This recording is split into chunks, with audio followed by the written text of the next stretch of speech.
वर्णिवेशरमणीय दर्शनं मन्दहासरुचिराननाम्बुजं पूजितं सुरनरोत्तमैर्मुदा धर्मनन्दनमहं विचिन्तये। असतो मा षड्गमय तमसो मा ज्योतिर्गमय मृत्युर्मा अमृतं गमयः।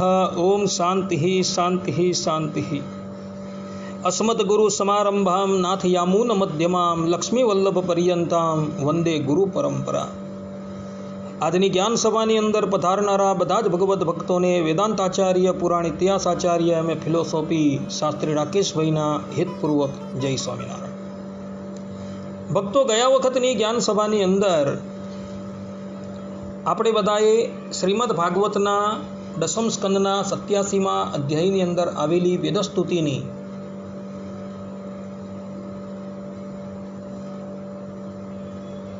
36 અને 37મા શ્લોકની વ્યાખ્યા જે છે એ વિરામ આપેલી। હવે આજના પ્રવચનની અંદર આપણે 38 અને 39મા શ્લોકની વ્યાખ્યા જે છે એ શ્રવણ કરીએ।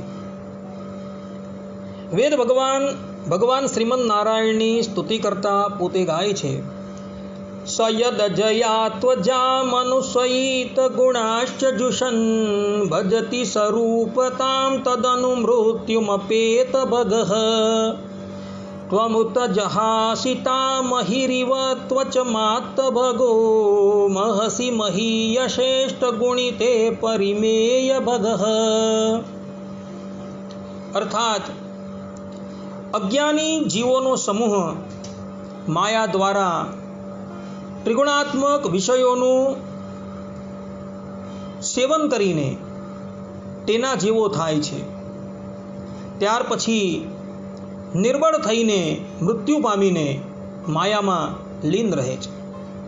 જ્યારે હે હરિ, તમે તે માયાને ભોગવીને સર્પ જેમ કાચડીનો ત્યાગ કરે તેમ દિવ્ય ગુણયુક્ત થઈને માયાનો ત્યાગ કરી દો છો। અમાપ ઐશ્વર્યયુક્ત અને અષ્ટગુણયુક્ત તમે વિશાળ અક્ષરધામમાં શોભો છો, અર્થાત બિરાજમાન થાઓ છો। સદગુરુ ગોપાળાનંદ સ્વામી આ શ્લોકની વ્યાખ્યાની અંદર પોતે કહે છે કે જગતની અંદર 3 પ્રકારના પુરુષો છે। એક કર્મથી પરાધીન થયેલો અજ્ઞાની જીવાત્મા, 2 સ્વતંત્ર એવા પુરુષોત્તમ નારાયણના અવતારો, અને 3 નિષ્કામ અને સકામ એવા ભગવદ્ ભક્તો। અહીંથી પ્રારંભ કરી 3 શ્લોકમાં આ 3 જણાનું વર્ણન કરવામાં આવે છે। આ 3 પ્રકારના જે પુરુષો છે તેમાં પ્રથમ પ્રકારના કર્મથી પરાધીન અજ્ઞાઓની જે જીવાત્મા છે તેની ચર્ચા આ શ્લોકની અંદર કરવામાં આવે છે, અને એટલે જ માટે અહીં આ શ્લોકની અંદર મૂળ શ્લોકમાં એવા જનોને અપેત ભગઃ એટલે કે ઐશ્વર્ય વિનાના અજ્ઞાની જીવાત્મા કહેવામાં આવેલા છે। આવા અજ્ઞાની જીવાત્માઓ છે ને જે તે સંસારમાં પોતાની ઇન્દ્રિયો દ્વારા તામસ, રાજસ અને તામસ રાજસ મિશ્રિત તથા તામસ, રાજસ અને સત્વથી મિશ્રિત એવા ત્રિગુણાત્મક વિષયોની અંદર સતત રચ્યા પચ્યા રહે છે। કહેવાનું તાત્પર્ય એ છે કે આવા બદ્ધ જીવાત્માઓ જે છે એ રાજસ, તામસ અને સાત્વિક એવા ત્રિગુણાત્મક વિષયોની અંદર એના ઉપભોગની અંદર સતત રચ્યા પચ્યા રહે છે, અને પરિણામે એવા વિષય ભોગ ભોગવીને તેની વાસનાથી યુક્ત એવા જીવાત્માઓ જે છે એ તે ગુણમય બની જાય છે અને એ લોકો નિર્બળ બની જાય છે. અને એટલું જ નહીં, આવા જીવાત્માઓ જે છે એ દેહ ત્યાગ પછી તે ગુણના સંસ્કારને કારણે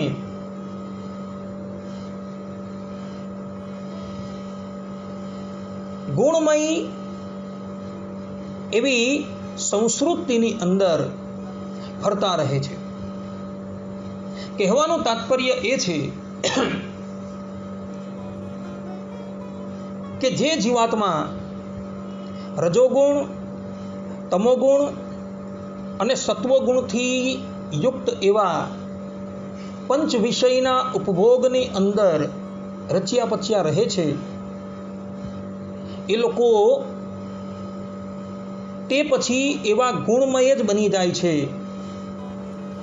અને નિર્બળ બની જાય છે. અને પછી દેહ ત્યાગ પછી પુનરપી જનનમ પુનરપી મરણમ પુનરપી જનની જઠરે શયનમ એમાં કહ્યા પ્રમાણે વારંવાર સંસ્કૃતિની અંદર ફરતા રહે છે. આવા જીવાત્માઓ જે છે તેને શાસ્ત્રોની અંદર બદ્ધ જીવાત્માઓ કહેલા છે, અર્થાત કે બુભુક્ષુ જીવાત્મા કહેલા છે. બદ્ધનો અર્થ થાય છે કે માયાના બંધનથી યુક્ત. આવા જીવાત્માઓ લક 84ની અંદર ફરતા રહી હંમેશા કષ્ટનો અનુભવ કરતા રહે છે. સદગુરુ ગોપાળાનંદ સ્વામી કહે છે કે આ શ્લોકની અંદર વેદ ભગવાન અપરિતેય ભગઃ એવા પરમાત્માના અવતારને પણ કહે છે. અર્થાત સદગુરુ ગોપાળાનંદ સ્વામી કહે છે કે અહીં આ અપરિતેય ભગઃ આ પ્રમાણે કહી વેદ ભગવાન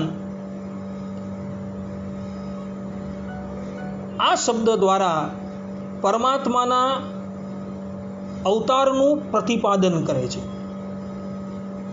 સદગુરુ ગોપાળાનંદ સ્વામી એનો અર્થ કરતા કહે છે કે ભગવાન પોતાનું દિવ્ય ઐશ્વર્ય સાથે રાખીને આ લોકની અંદર અવતાર ધારણ કરે છે. ત્યારે ભક્તો જે વસ્તુ એ પરમાત્માને અર્પણ કરે છે તે વસ્તુ ભગવાન દેવ, મનુષ્ય વગેરે સુંદર શરીર દ્વારા સ્વીકાર કરે છે. ભગવાન શ્રી કૃષ્ણ પણ શ્રીમદ ભગવદ્ ગીતાના 9મા અધ્યાયના 26મા શ્લોકની અંદર કહે છે, પત્રમ પુષ્પમ ફલમ તોયમ યો મે ભક્ત્યા પ્રયચ્છતિ તદ અહમ ભક્ત્યુપરત સ્નામી પ્રયતાત્મનઃ. અર્થાત કે જો કોઈ મનુષ્ય પ્રેમ તથા ભક્તિપૂર્વક મને પત્ર, પુષ્પ, ફલ કે જળ અર્પણ કરે છે તેનો હું સહજ રીતે સ્વીકાર કરું છું. ભક્તો, ભગવાન શ્રીમદ નારાયણ આ ધરાતલની ઉપર જે અવતાર ધારણ કરીને આવે છે એ અવતારોનું મુખ્ય પ્રયોજન જે છે એ ધર્મનું સ્થાપન કરવું એ તો છે જ, પરંતુ સાથે સાથે પોતાના ભક્તોને લાડ લડાવવા એ જ છે. આ વાત રામાનુજાચાર્યજીએ શ્રીમદ ભગવદ્ ગીતાના 4th અધ્યાયના યદા યદા હિ ધર્મસ્ય આ શ્લોકના ભાષ્યની અંદર કહેલી છે. અને આ જ બાબત ભગવાન સ્વામિનારાયણે પણ વચનામૃત કાર્યાણીના 5મા વચનામૃતની અંદર પ્રતિપાદન કરેલી છે. ભગવાન જ્યારે અવતાર ધારણ કરીને આ ધરાતલની ઉપર પધારે છે ત્યારે પોતાના ભક્તો એ ભગવાનને જે પણ કોઈક પંચ વિષય ભોગ કરવા માટે અર્પણ કરે છે, ભગવાન જે છે એ ભક્તોનો ભાવ પૂર્ણ કરવા એ વિષયો જે છે તેનો ઉપભોગ કરે છે. આ વાત ભગવાન સ્વામિનારાયણે મધ્યના 65મા વચનામૃતની અંદર કહેલી છે. અને એ જ ભગવાનના અવતારો જે છે એ પોતાનું કાર્ય પૂર્ણ કરીને એ દેહનો ત્યાગ કરીને અથવા તો સદેહે પોતાના મૂળ સ્વરૂપની અંદર લીન થઈ જાય છે. અને આ વાત ભગવાન વેદવ્યાસજીએ મહાભારતની અંદર શાંતિ પર્વ અધ્યાય 339, 106 અને 107મા શ્લોકની અંદર લખેલી છે. ત્યાં ગંગાપુત્ર ભીષ્મ જે છે એ યુધિષ્ઠિર મહારાજને કહે છે, અતિક્રાંતાઃ પુરાણેષુ શ્રુતાસ્તે યદિ વા ક્વચિત અતિક્રાંતાશ્ચ બહવઃ પ્રાદુર્ભાવા મમોત્તમઃ લોક કાર્યાણિ કૃત્વા ચ પુનઃ સ્વામ પ્રકૃતિમ ગતાઃ. અર્થાત ગંગાપુત્ર ભીષ્મ જે છે એ યુધિષ્ઠિર મહારાજને કહે છે કે હે યુધિષ્ઠિર, એક વખત શ્રીમદ નારાયણે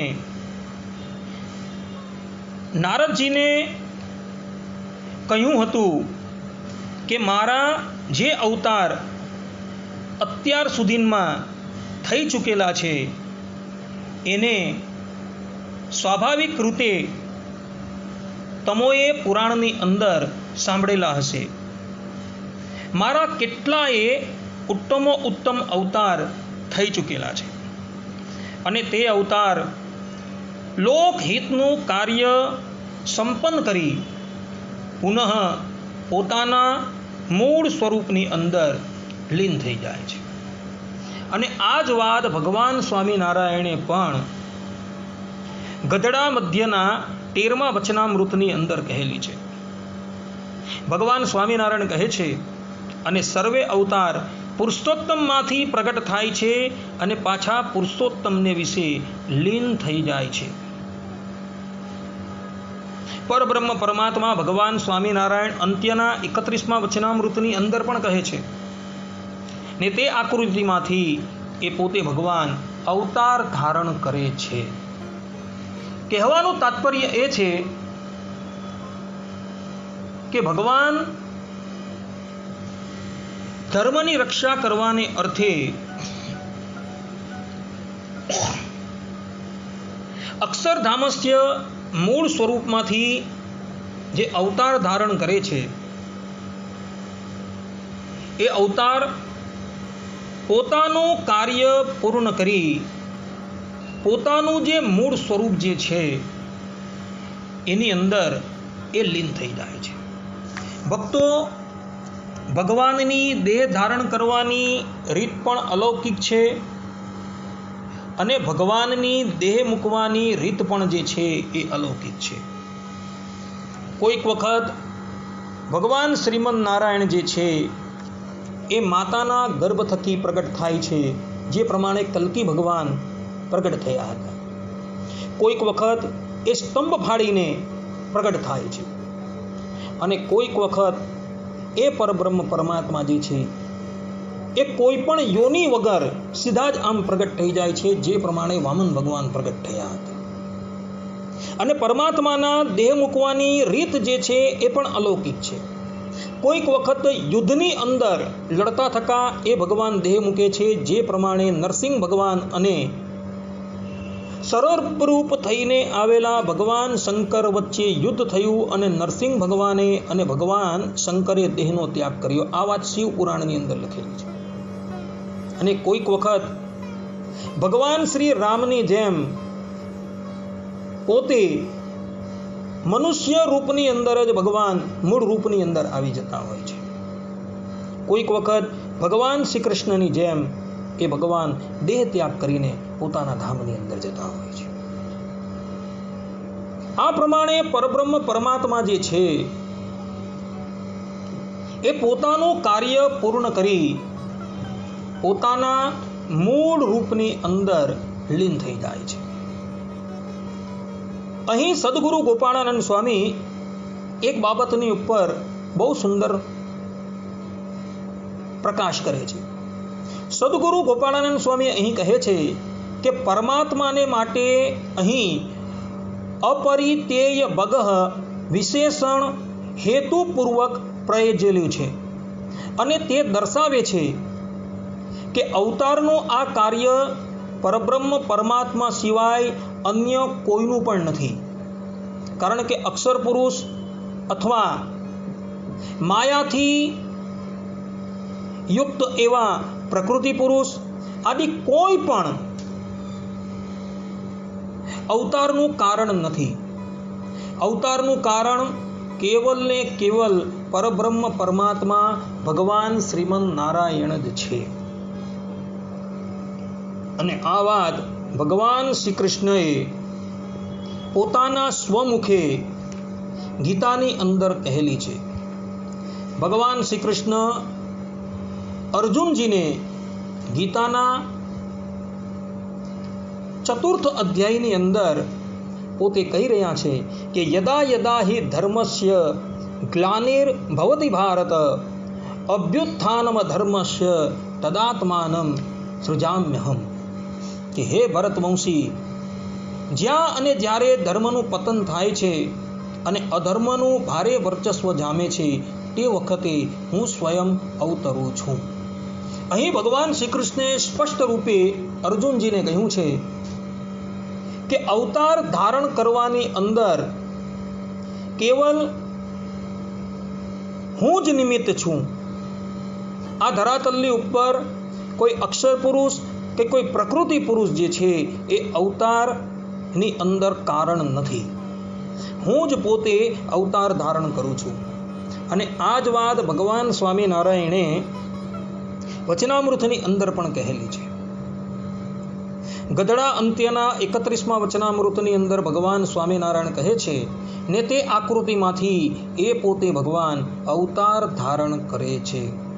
અર્થાત કે અક્ષરધામસ્થ્ય મૂળ રૂપમાંથી એ પરબ્રહ્મ પરમાત્મા જે છે એ અવતાર ધારણ કરે છે. મધ્યના 31મા વચનામૃતની અંદર ભગવાન સ્વામિનારાયણ કહે છે અને ભગવાનના અવતાર જે રામકૃષ્ણાદિ તેની ઉપાસના કરે ત્યારે મુક્તિ થાય છે. આ પ્રમાણે ભગવાન સ્વામિનારાયણે અહીં પણ મધ્યના 31મા વચનામૃતની અંદર પરબ્રહ્મ પરમાત્મા પોતે જ અવતાર ધારણ કરે છે એવું કહેલું છે. લોયાના 18મા વચનામૃતની અંદર ભગવાન સ્વામિનારાયણ કહે છે કે ભગવાને વરાહનો દેહ ધર્યો. જે ભગવાને આકૃતિઓ ધારણ કરી હતી ત્યારે તેને તે કાળે જે મળ્યા તેમણે તેવા રૂપનું ધ્યાન કર્યું છે. અહીં પણ સ્પષ્ટ રૂપે કહ્યું છે કે ભગવાને આકૃતિઓ ધારણ કરી હતી. આ પ્રમાણે કહી ભગવાન સ્વામિનારાયણ સ્પષ્ટ રૂપે કહે છે કે પરબ્રહ્મ પરમાત્મા શ્રીમન નારાયણ જે છે એ જ અવતાર ધારણ કરીને આ ધરાતલની ઉપર પધારે છે. પરબ્રહ્મ પરમાત્મા શ્રીમન નારાયણ સિવાય અવતારોનું કારણ બીજો કોઈ નથી. આ પ્રમાણે કહી સદગુરુ ગોપાળાનંદ સ્વામી એવું સ્પષ્ટ રૂપે પ્રતિપાદન કરે છે કે પરબ્રહ્મ પરમાત્મા જે છે એ જ ધર્મની સ્થાપનાને અર્થે અને પોતાના ભક્તોને લાડ લડાવવાને અર્થે અક્ષરધામસ્થ્ય મૂળ રૂપનો ત્યાગ કર્યા વગર સજાતીય દ્વિતીય રૂપ ધારણ કરીને આ ધરાતલની ઉપર પધારે છે. પરબ્રહ્મ પરમાત્મા ધરાતલની ઉપર જ્યારે પધારે છે ત્યારે અક્ષરધામસ્થ મૂળ રૂપ જે છે એ તો જેમનું તેમ જ રહે છે. ભગવાન સ્વામિનારાયણ પણ લોયાના 18મા વચનામૃતમાં કહે છે કે મૂળ રૂપનો ત્યાગ કરીને ભગવાન અવતાર ધારણ કરતા નથી. આ પ્રમાણે કહી ભગવાન સ્વામિનારાયણે એ બધા જ વાદોનું ખંડન કરી દીધું છે કે જે લોકો એવું માને છે કે પરબ્રહ્મ પરમાત્મા પોતાના મૂળ રૂપથી જ આ ધરાતલની ઉપર પધાર્યા. ભગવાન સ્વામિનારાયણ તથા સદગુરુ ગોપાળાનંદ સ્વામી એ બધી જ માન્યતાઓને અવૈદિકી ગણે છે. અને ભગવાન વેદવ્યાસજીએ પણ મહાભારતની અંદર શાંતિ પર્વમાં 339મા અધ્યાયના 106 અને 107મા શ્લોકની અંદર આ વાત સ્પષ્ટ રૂપે કહેલી જ છે કે ભગવાન જે છે એ અવતાર ધારણ કરીને ધરાતલની ઉપર પધારે છે અને પોતાનું કાર્ય પૂર્ણ કરીને એ ધામસ્થ મૂળ રૂપની અંદર લીન થઈ જાય છે. એટલે ધામસ્થ મૂળ રૂપ જે છે એ તો જેમનું તેમ જ રહે છે, પરંતુ એ ધામસ્થ મૂળ રૂપ ત્યાગ કરીને એ પરબ્રહ્મ પરમાત્મા અવતાર ધારણ કરતા નથી. આ સિદ્ધાંત વાત છે. આ પ્રમાણે ભક્તો અહીં વેદસ્તુતિના 38મા શ્લોકની વ્યાખ્યા જે છે એ પૂર્ણ થાય છે. હવે આપણે 39મા શ્લોકની વ્યાખ્યા જે છે એ શ્રવણ કરીએ. વેદ ભગવાન શ્રીમદ નારાયણની સ્તુતિ કરતા પોતે કહે છે, યદિ ન સમુદ્ધરંતિ યતયો હૃદિ કામ જટઃ દુરધિગમો સતામ હૃદિ ગતો સ્મૃત કંઠમણિઃ અસુતૃપયોગિનામુભયતોપ્ય સુખમ ભગવન અનપગતાંતકાદનધિરૂઢ પદાદ ભવતઃ. અર્થાત,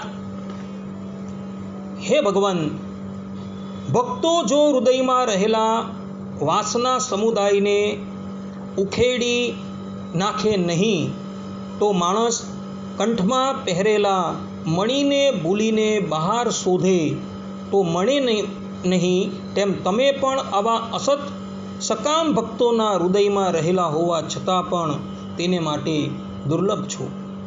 પ્રાણ, ઇન્દ્રિયો આદિને વિષય વાસનાથી તૃપ્ત કરનારાઓને બંને બાજુએથી દુઃખ છે. એક તો કાળને જીતી શકતો નથી, બીજું આપના પદ અર્થાત કે ધામને પણ તે પામી શકતો નથી.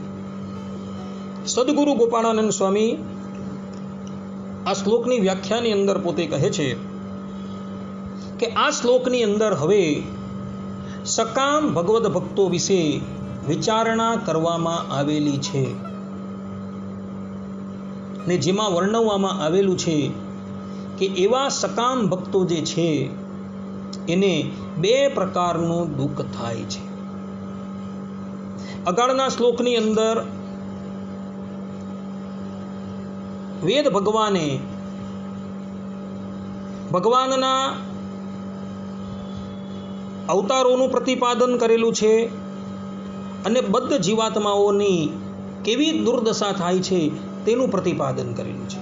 હવે આ શ્લોકની અંદર જે છે એ વેદ ભગવાન સકામ ભગવદ ભક્તો જે છે તેઓને કેવું દુઃખ થાય છે એનું પ્રતિપાદન કરી રહ્યા છે. સ્વામી કહે છે કે આ શ્લોકમાંનો અર્થાત કે મૂળ શ્લોકની અંદર યતઃ શબ્દ આવે છે અને એ શબ્દ જે છે એ કોઈ મુનિ કે ઋષિઓના પર્યાય રૂપે નથી, પરંતુ ભગવાનના ચરિત્રના શ્રવણ કીર્તનમાં તત્પર રહેલા ભગવદ ભક્તો માટે જ એ શબ્દ જે છે એ પ્રયોજાયેલો છે. મૂળ શ્લોકની અંદર યતઃ યહ શબ્દ આવે છે. આ શબ્દ જે છે એ કોઈ ઋષિઓનો પર્યાય નથી, પરંતુ આ શબ્દ જે છે એ ભગવાનના ભક્તોને અર્થે પ્રયોજાયેલો છે. તો કેવા ભક્તો? તો જે ભક્તો ભગવાનના ચરિત્રના શ્રવણ કીર્તનમાં જ તત્પર રહેલા હોય છે, એવા ભક્તોને અર્થે આ શબ્દ જે છે એ પ્રયોજાયેલું છે. આવા પ્રકારના જે ભક્તો છે, અર્થાત કે સકામ ભક્તો જે છે, એ હૃદયની અંદર રહેલી જે વાસના જે છે એને તાળતા નથી. અને આવા ભક્તો જગત સુખની વાસના જે છે એ પોતાના અંતકરણની અંદર રાખતા હોય છે. આ પ્રમાણેના ભક્તો જે છે ને, એ ભગવત સ્વરૂપને પ્રાપ્ત કરવાને અર્થે પરિશ્રમ તો કરે જ છે, પરંતુ મનની અંદર કામના રહેલી હોવાથી એવા ભક્તો જે છે એ ભગવાનની પ્રાપ્તિ કરી શકતા નથી. આ પ્રકારના ભક્તો કેવા છે? તો એ લોકો લક્ષ્ય તરીકે જગતના ભોગોને બનાવે છે અને સાધન તરીકે ભગવાનને એ લોકો રાખતા હોય છે. અર્થાત કે ભગવાનને સાધન બનાવે છે અને એ લોકોનું લક્ષ્ય શું છે? તો પંચ વિષયના ભોગ છે. અને એને લઈને એ લોકો ભગવાનની ઉપાસના કરતા હોય છે અને ભગવાનની ઉપાસનાએ કરીને એને એ ભોગો જે છે એ પ્રાપ્ત તો થઈ જ જાય છે, પરંતુ એ લોકોને પરમાત્માની પ્રાપ્તિ થતી નથી. કારણ કે હૃદયની અંદર કામના હોવાથી એવા સકામ ભક્તો જે છે એ ભગવાનની પ્રાપ્તિ કરી શકતા નથી. એ લોકો પોતાને ઈચ્છિત પદાર્થો જે છે એ પ્રાપ્ત થઈ જાય છે એટલે તેની અંદર જ એ લોકો આસક્ત થઈને રહે છે. અને એટલે માટે એ લોકો પરમાત્માના સ્વરૂપને યથાર્થ રીતે જાણી શકતા નથી. જેમ કોઈક મનુષ્યએ, કોઈક અજ્ઞાની મનુષ્યએ પોતાના કંઠની અંદર મણિ પહેરેલો હોય અને એને એ મણિના મૂલ્યનું જ્ઞાન હોતું નથી અને એ ધનને માટે આમ તેમ વલખા મારતો હોય છે, તેવા જ આ સકામ ભક્તો છે. એ સકામ ભક્તોને ખબર નથી હોતી કે એના હૃદયની અંદર એ જ પરબ્રહ્મ પરમાત્મા જે છે એ બિરાજમાન છે. જે પરબ્રહ્મ પરમાત્માની પ્રાપ્તિ કરી લેવાથી આ દુઃખમય સંસાર જે છે તેની નિવૃત્તિ થઈ જાય છે. પરંતુ એવા એ સકામ ભક્તો જે છે એ પોતાની ઇન્દ્રિયોને તૃપ્ત કરવાને અર્થે નાના પ્રકારના વિષયો પોતાને પ્રાપ્ત થાય એટલા માટે ભગવાનની આરાધના કરતા હોય છે. ભગવાન શ્રી કૃષ્ણ શ્રીમદ ભગવદ્ ગીતાની અંદર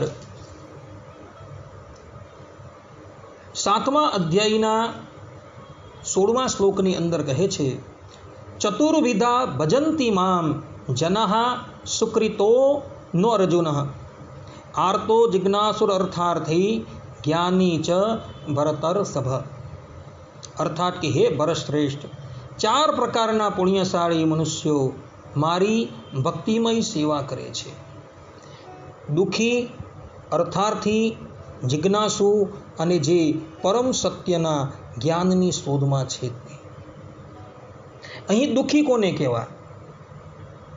કે જે લોકો ઐશ્વર્યથી ભ્રષ્ટ થઈ ગયા છે અને પુનઃ ઐશ્વર્યની કામનાથી ભગવાનનું ભજન કરે છે, તેને દુઃખી કહેવાય છે, અર્થાત કે આર્ત ભક્ત કહેવાય છે. અર્થાર્થી કોને કહેવાય છે? તો અર્થાર્થી એને કહેવાય છે કે જેની પાસે પૂર્વે ઐશ્વર્ય ન હતું અને એ ઐશ્વર્યની કામનાથી ભગવાનની આરાધના કરે છે, તેને અર્થાર્થી કહેવાય છે. જિજ્ઞાસુ કોને કહેવાય છે? તો જેને કેવલ ને કેવલ આત્મા તત્વની જિજ્ઞાસા છે અને એને અર્થે એ ભગવાનનું ભજન કરે છે, એને જિજ્ઞાસુ ભક્ત કહેવાય છે. અને જ્ઞાની ભક્ત કોને કહેવાય છે? તો જ્ઞાની ભક્ત એને કહેવાય છે કે જે નિષ્કામ ભાવે ભગવાનની આરાધના કરતો હોય, એને જ્ઞાની ભક્ત કહેવામાં આવે છે. આમાંથી જે પ્રથમના 3 જે છે, આર્ત, અર્થાર્થી અને જિજ્ઞાસુ, એ લોકો કોઈક સ્વાર્થવશ ભગવાનની આરાધના કરતા હોય છે અને એ લોકોનો સ્વાર્થ પૂર્ણ થઈ જાય એટલે એ લોકો ભગવાનથી પરાંગમુખ થઈ જાય છે. જ્યારે જ્ઞાની ભક્ત જે છે એ તો એવો છે કે એને કેવલ ને કેવલ પોતાના હૃદયની અંદર પરબ્રહ્મ પરમાત્માના સાક્ષાત દર્શનની જ ઈચ્છા હોય છે અને એ ભગવાનના દર્શન થઈ ગયા બાદ પણ એ ભક્ત જે છે એ ભગવાનનું ભજન જે છે એ કરતો રહે છે. તો આ પ્રકારનો જે ભક્ત જે છે એ જ્ઞાની છે. જ્યારે પેલા અગાડના 3 ભક્તો જે છે એ સકામ ભક્ત છે. આ સકામ ભક્તો જે છે એ હંમેશા તપસ્યા કરે છે અને ભક્તિ કરે છે. એ પણ કેવલ ને કેવલ પોતાની વિષય વાસના સંતોષવાને અર્થે જ એ લોકો તે દેવોની આરાધના કરે છે અથવા તો ભગવાનની આરાધના કરે છે. હિરણ્યકશિપુ કહેવાય છે કે એણે જેવી તપસ્યા કરી એવી તપસ્યા આજ લગીન કોઈ કરી શકેલું ન હતું. અંગૂઠાના તેરવાની ઉપર ઊભો રહીને પોતાના 2 બાહુને ઉર્ધ્વ રાખી મેષોન્મેષ દ્રષ્ટિથી સૂર્યદેવની સન્મુખ દ્રષ્ટિ રાખી એ બ્રહ્માજીનું આરાધન કરતો હતો અને 36,000 વર્ષ પર્યંત એણે તપસ્યા કરી. પણ એની તપસ્યાનો ઉદ્દેશ્ય શું હતો? એની તપસ્યાનો ઉદ્દેશ્ય હતો વિવિધ પ્રકારની કામના. અને એ પોતાની કામના પૂર્ણ કરી બ્રહ્માજીની આરાધનાથી પરાંગમુખ થઈ જાય છે. એ જ પ્રમાણે તાડકાસુર નામનો દૈત્ય છે, હિરણાક્ષ નામનો દૈત્ય છે. આ બધા દૈત્યો જે છે એ તે દેવોનું આરાધન કરે છે. શેને માટે? પોતાની ઇન્દ્રિયોની જે ભોગ વાસના છે એની તૃપ્તિને અર્થે એ લોકો તપસ્યા કરતા હોય છે, અથવા તો ઐશ્વર્યની પ્રાપ્તિને અર્થે એ લોકો તપસ્યા કરતા હોય છે. તો આ પ્રકારના જે ભક્તો જે છે એ હંમેશા દુઃખ પામતા હોય છે. સદગુરુ ગોપાળાનંદ સ્વામી પોતે અહીં કહી રહ્યા છે કે આવા જે ભક્તો જે છે એ ભગવાનના શાશ્વત સુખને તો પ્રાપ્ત કરી શકતા જ નથી. અર્થાત કે એ લોકોના મનની અંદર કદાચ ભગવાનના શાશ્વત સુખની ઈચ્છા હોય છતાં પણ એ લોકો એ સુખની પ્રાપ્તિ કરી શકતા નથી. કારણ કે એક બાજુ એ લોકોને ભગવાનના ધામના સુખની પણ ઈચ્છા છે અને બીજી બાજુ આ લોકની અંદર ભોગ પણ ભોગવવા છે. તો એવા લોકો જે છે એ લોકોને ભગવાનના શાશ્વત સુખની પ્રાપ્તિ થઈ શકતી નથી. ભક્તો, ભગવાનના શાશ્વત સુખની પ્રાપ્તિ કરવી હોય તો પોતાના મનમાંથી સંપૂર્ણ કામનાઓ જે છે એને નિવૃત્ત કરવી પડશે અને કેવલ ને કેવલ ભગવાનની સેવા અને ભગવાનની પ્રસન્નતાની જ કામના મનની અંદર રાખવાની છે. ભક્તો, નિષ્કામ ભક્ત પણ ભગવાનની આરાધના કરે તો એણે પણ મનની અંદર એટલી તો ઈચ્છા રાખવાની છે કે મારી ઉપાસના એ કરીને ભગવાન જે છે એ મારા પર પ્રસન્ન થાય. આ વાત ભગવાન સ્વામિનારાયણે અંત્યના 24મા વચનામૃતમાં કહેલી છે. ભગવાન સ્વામિનારાયણ ત્યાં સ્પષ્ટ રૂપે કહે છે કે ભગવાનના જે ભક્ત જે છે એ ભગવાન સંબંધી જે પણ કંઈક ક્રિયા કરે એનાથી મનની અંદર એણે એટલું તો જરૂર રાખવાનું છે કે આ ક્રિયાએ કરીને, આ ભજને કરીને ભગવાન મારા પર પ્રસન્ન થાય. આટલી તો મનની અંદર એણે ઈચ્છા રાખવાની જ છે. અને આ પ્રકારની ઈચ્છા જો રાખવામાં આવે તો એ સકામમાં આવતી નથી. માટે ભક્તો, આ વાત ખાસ ધ્યાન રાખજો કે ભગવાન સંબંધી જે પણ કંઈક ઉપાસના, જે પણ કોઈક ભક્તિ, જે પણ કંઈક તપસ્યા તમે કરો તેની અંદર, મનની અંદર એટલી ઈચ્છા જરૂર રાખવાની છે કે મારી આ ક્રિયાએ કરીને ભગવાન જે છે એ મારા પર પ્રસન્ન થાય. ભગવાન સ્વામિનારાયણ આ વાત જે છે એ પોતાના સ્વમુખે કહી રહ્યા છે. ભગવાન સ્વામિનારાયણ કહે છે કે ભગવાન સંબંધી ભક્તિ, ઉપાસના, સેવા, શ્રદ્ધા, ધર્મનિષ્ઠા એ આદિ જે કરવું તેમાં બીજા ફલની ઈચ્છા ન રાખવી એમ સત્શાસ્ત્રમાં કહ્યું છે તે તો સાચું જ છે, પણ એટલી તો ઈચ્છા રાખવી જે એણે કરીને મારી ઉપર ભગવાનની પ્રસન્નતા થાય. એટલી ઈચ્છા રાખવી અને એવી ઈચ્છા રાખ્યા વિના અમથું કરે તો તેને તમોગુણી કહેવાય.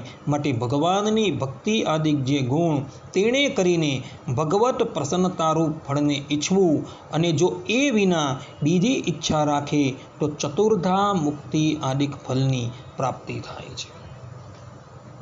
ભગવાનની પ્રસન્નતા સિવાય બીજી કોઈ ઈચ્છા રાખે તો એને સકામ ભક્ત કહેવાય છે. અને ભગવાનની આરાધના કરતા હોઈએ અને મનની અંદર એવી પણ ઈચ્છા ન રાખીએ કે મારી આ આરાધના એ કરીને ભગવાન મારી ઉપર પ્રસન્ન થાય, એવી પણ ઈચ્છા ન રાખે અને અમથું જો એ કાર્ય કરતો રહે તો ભગવાન સ્વામિનારાયણ કહે છે કે એવો જે સાધક જે છે એ તમોગુણી છે. માટે ભક્તો, ભગવાનની આરાધના કરતા હોવ ત્યારે આ પ્રમાણેની ઈચ્છા જરૂર રાખજો. સકામ ભગવત ભક્ત જે છે એ પોતાની કામનાઓને પ્રાપ્ત કરી આ લોકની અંદર વિષય સુખ ભોગવી પુનઃ એ સ્વર્ગલોકની અંદર જાય છે. અને સ્વર્ગલોકની અંદર જઈને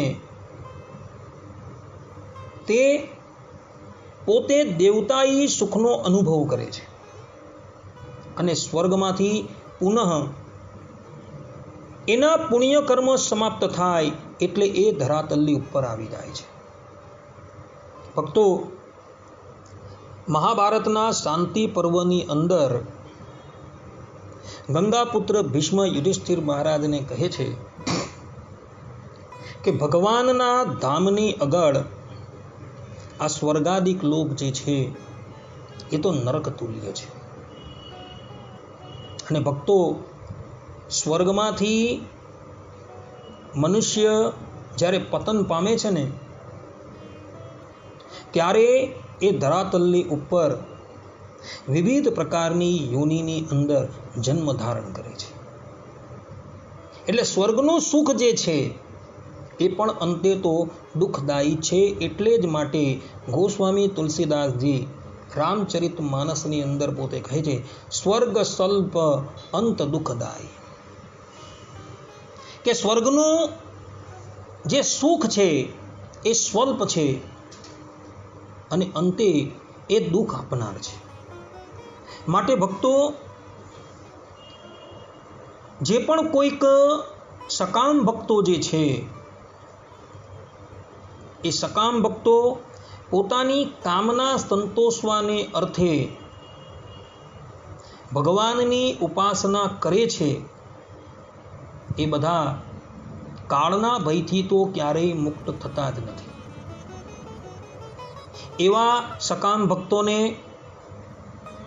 એ કાળ જે છે એ અંતે ગ્રાસ કરી જાય છે.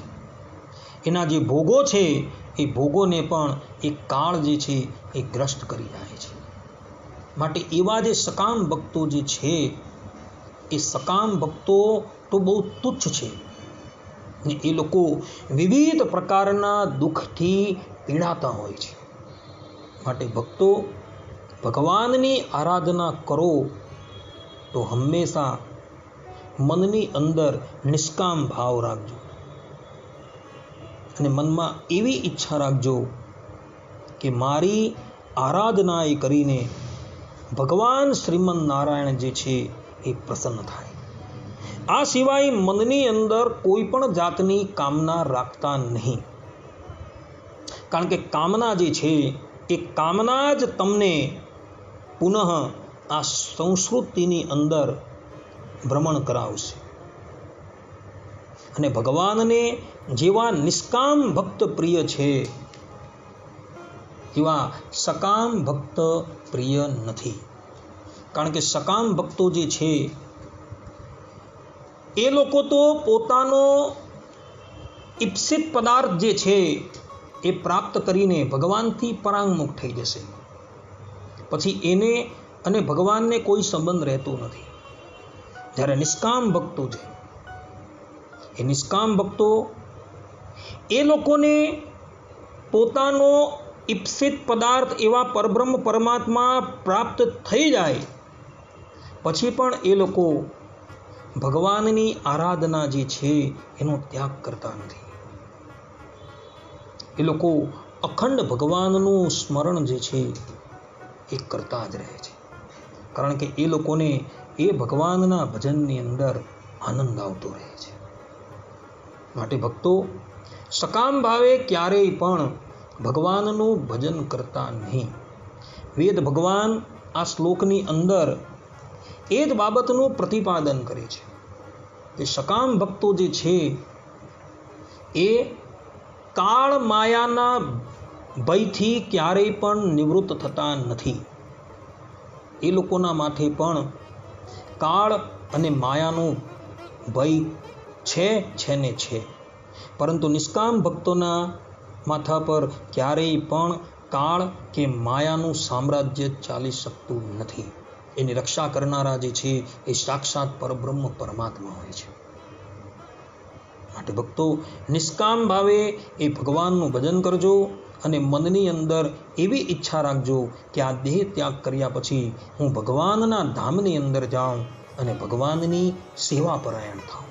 એ પ્રમાણેની ઈચ્છા કરી એ પરબ્રહ્મ પરમાત્માની નિષ્કામ ભાવે તમે આરાધના કરજો તો એ પરબ્રહ્મ પરમાત્મા જે છે તમને આ સંસ્કૃતિ થકી અવશ્ય મુકાવશે. માટે ભક્તો, મનની અંદર જે પણ કંઈક તુચ્છ કામનાઓ છે એ તુચ્છ કામનાઓને ત્યાગ કરી દેજો.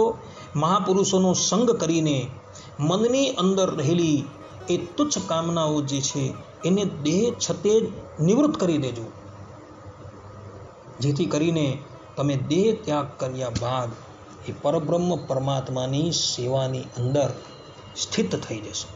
આ પ્રમાણે અહીં વેદસ્તુતિના 39મા શ્લોકની વ્યાખ્યા જે છે એ પૂર્ણ થાય છે.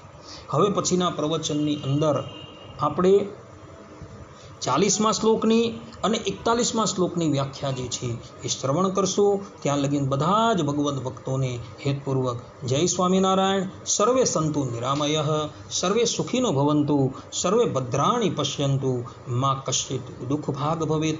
અસ્તુ. જય સ્વામિનારાયણ.